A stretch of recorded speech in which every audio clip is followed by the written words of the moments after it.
What's up guys, RussLyman here and welcome to my Casey Jones cosplay video. We're going to be modeling it after the action figure or cartoon character. All that coming up. So I do already have the Casey Jones mask right here. I did a full makeover on this, so I'll link that video if you want to check that out. I already redid it. The only thing different that I have done is I painted the straps a little bit red, because you can see in the action figure on the top there, his straps have a little bit red tint to it. So starting off with the mask, we just did that, and yeah, I really like how the weathering turned out on this. Gives it a little bit more dimension. The next thing that I did need though, some hair, because I don't have much of it, so we had to buy a wig. I just ended up going to Party City and picking up like this rocker wig right here.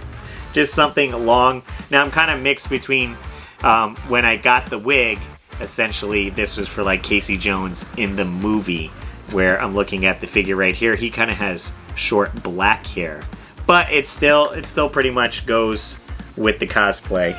I'll say the biggest thing is getting the hair out of my eyes when I put the mask on, but that's how it looks right there. Pretty good. The mask is really comfortable. It has like cushions on the front there, but I kind of like that messy look, even though it's not exact to how this cartoon character is. He kind of has like a short spiky hair, so you could always go with that type of wig, but I don't know. Looks pretty cool. I think it worked out pretty good. So moving down the outfit, Casey Jones is wearing looks like a hoodie. You can see on the back of the action figure there is a hood here. So I just went onto Amazon and tried to find a bright blue hoodie. Of course, there's variations. You can choose which color you think would look best. Maybe a baby blue, a bright blue.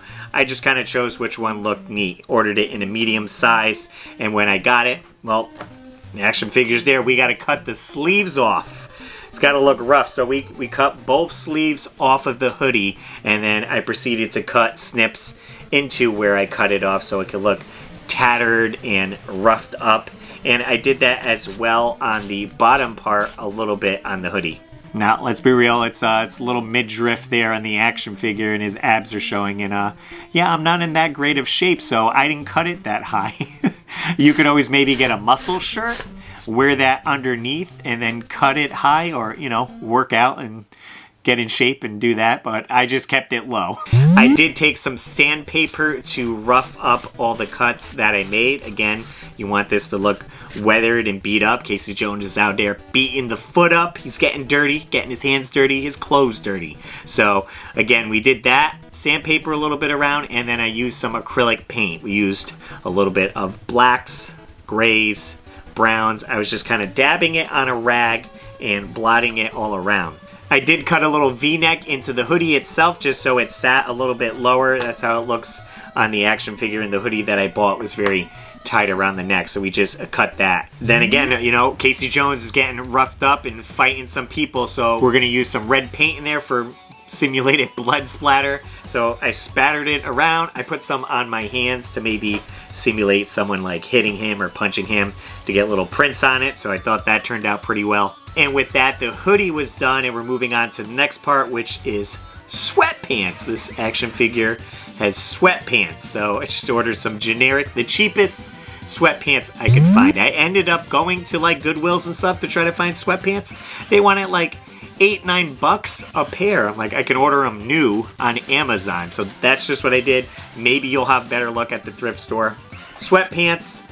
Again, a little bit tattered. The main thing you look on here on the kneecaps is he has like a little bit of white showing through there.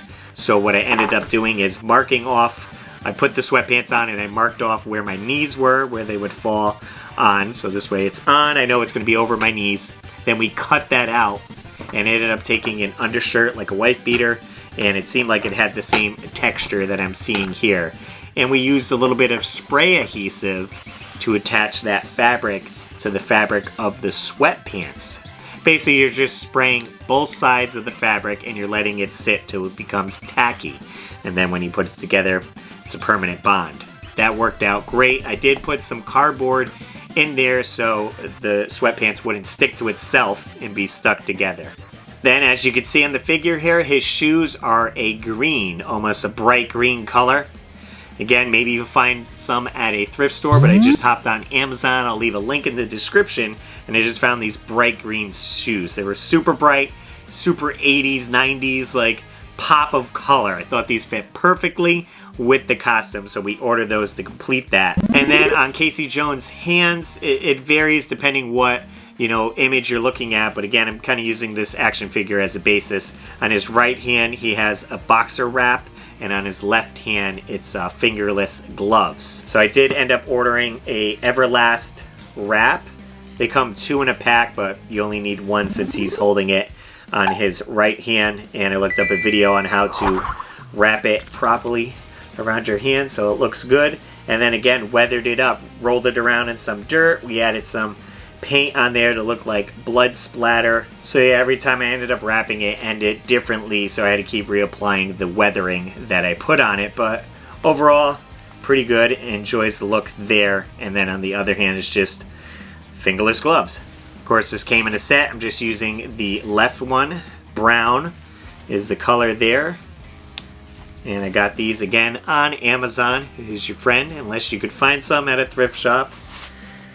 And they fit and just snap like that. So you got your 2 different style gloves. You could always weather this one up a little bit. I didn't do any weathering on this one, but this works great because you can still use your phone when you're at the convention and your fingers are free there. Now on to the big thing of the cosplay that I think ties it together is the accessories. With the action figure, he's got his big backpack right here. Now, obviously, it is a golf bag. It's pretty huge, and I don't want to be lugging around a giant golf bag at a convention for hours. So, came up with something a little bit different to hold the weapons in there. Ended up going to Home Depot and picking up a piece of PVC pipe. It was already pre-cut to a length, so I didn't have to get it cut. If you take a heat gun and heat up the PVC enough, you'll be able to flatten the PVC pipe. So this way, instead of having a round PVC pipe, it's a little bit flatter, and it kind of reminds me of like a quill where you would put your arrows in.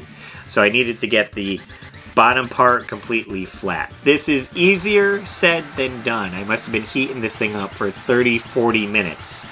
Might work better if I had 2 heat guns, but to get it consistently the right temperature and then be able to press down and let it cool is definitely a struggle. I have lots of footage here with me doing it, maybe putting the heat inside the PVC pipe to get the inside heated up, and then back and forth with the heat gun on the outside. Definitely trial and error. I got it to where it was a shape that I thought would work, and we moved on to the next part. Now, I bought these awesome clips on Amazon that are quick detach clips, and I ended up attaching them to a few belts, which I picked up at Goodwill. I was able to find some belts, pretty cheap leather belts at Goodwill, and I took apart the belt buckle part itself and kind of put it through these quick disconnect clips. And then I went pretty crude with attaching it to the PVC pipe. We were just drilling a few holes and adding bolts where necessary, and so I can make it into a strap form. I did need to come with a solution how to keep the weapons in there so they wouldn't fall through. So I ended up getting some Kaizen foam, and I traced out the bottom of the PVC pipe, cut that out with an X-Acto blade, and I was able to just wedge it in there, and it holds the weapons fine. Something that you notice on the action figure, he does have like this big shoulder pad going on right here, and I wanted to incorporate that with the backpack. So I ended up going to Harbor Freight. I picked up knee pads. They had an assortment of knee pads. So check your local Harbor Freight, or maybe go to like the big box store and grab some knee pads to use as your shoulder pad. I got a good sized one, and I'm going to end up attaching that straight to the belt that attaches to my bag. This way it situates pretty good. It has elastic straps, so when I'm moving around it won't fall off. We just had to paint it so it would match the figure there. So I'm just using acrylic paints, bright oranges and browns. Pretty simple, just a lot of coats. I use the heat gun to dry the coats, and then just add a few more until I got the right color desired. And again, just attaching everything with bolts. I used a lot of washers so the bolt itself wouldn't go through the belt or through the knee pad. Once that was situated, it was on to the weapons. Now I want to make sure these are con safe, so I ordered a Nerf hockey stick. This way it's soft, you can bring it into the conventions, and this one I thought was pretty neat because it was adjustable in the height. This way I didn't have to have this huge hockey stick sticking out of my bag or walking around with it. I can condense it down if I want to put it into the bag. Now if you look here, the bat that comes with the action figure is the same color as the bag itself. I couldn't find this exact color in spray paint, so I ended up going with more of a blue color, which I thought still fit the character itself. So we ended up taking that out to the paint booth to get everything painted. So here's the finished product right there. I did put a little bit of the leather strapping there, and I used some super glue to hold it in place. And I did a little bit on the front end here as well with a little bit of hockey tape. And then we just painted the blade a little bit silver, and again added some like blood splatter and everything like that. But this is the adjustable. Boom, so it's a little bit longer. If you're going to put it in your bag, you can condense it down all the way to that. It's pretty tiny, but it fits in the bag a lot better. And then if you're walking around, extend it out. Now here is the bat. It already had its foam grip, and I painted this one. This is the foam bat I got. The paint didn't really adhere to this, and it took forever to dry. It's dry now, but it's still, I don't know, it didn't come out as great as I thought. I could probably still use it. I was putting together last minute for Halloween, so I couldn't use this bat because it was still wet, so I just used a plastic bat right here, which I just had a repaint, and then I added the hockey tape right there, and this just stayed in my bag and kind of stuck out. This takes up less space since it's thinner than this bat. I mean, you can choose whichever one you think aesthetically looks better. Both are safe for cons. You got foam and then the soft plastic as well. So we just drop the bag and the hockey stick in. And that's how they stand out. I mean, the hockey stick a little bit higher, so it works out. So here's the completed bag. I did add more of the hockey tape right there. I added my sticker, keep your world fun bit by bit. But I might add some Ninja Turtle stickers on there as well. I had a little bit left over of belt, so I ended up just bolting that into the back right there, and then you can see the foam bottom. And I have my belt right through it, locked in there with the quick disconnect right there. And that's nice and secure. You press the two sides, comes apart.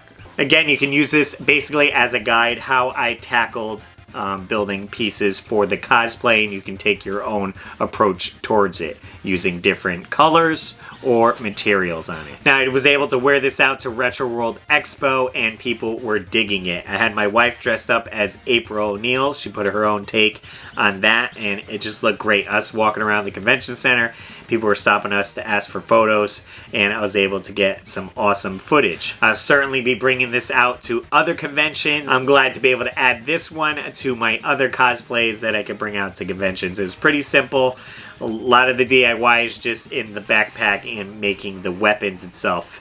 Everything else you could pretty much order online or find at a thrift store. You necessarily don't need the bag to be Casey Jones. You could just have the mask that really pulls the costume together. So if you get the bag later down the road, that's fine. Again, guys, if you missed the video of me weathering this, there'll be a link in the description, and at the end of the video, you can see how this came together. If you guys want to check out other cosplays that I did, I have a full playlist, and you guys can dive into that and get some inspiration. If you guys are new to the channel, consider subscribing. I put out weekly videos. And as always, I'm RussLyman, and keep your world fun bit by bit. I'll see you next video. And I want to give a super shout out to all my Patreon supporters: Dan Buchanan, George Sandoval, Joseph Riviera, Nintendo, Kelly Moore, David Apuzzo, Maynard, Joe Sheevy, TechWiz X, Matthew Hannigan, Alex Kaz, Ian Oshie, Ganaman, Rock Solid Productions, Turbo Jesse, and everyone on my Patreon. Link below if you want to join, and I'll see you later.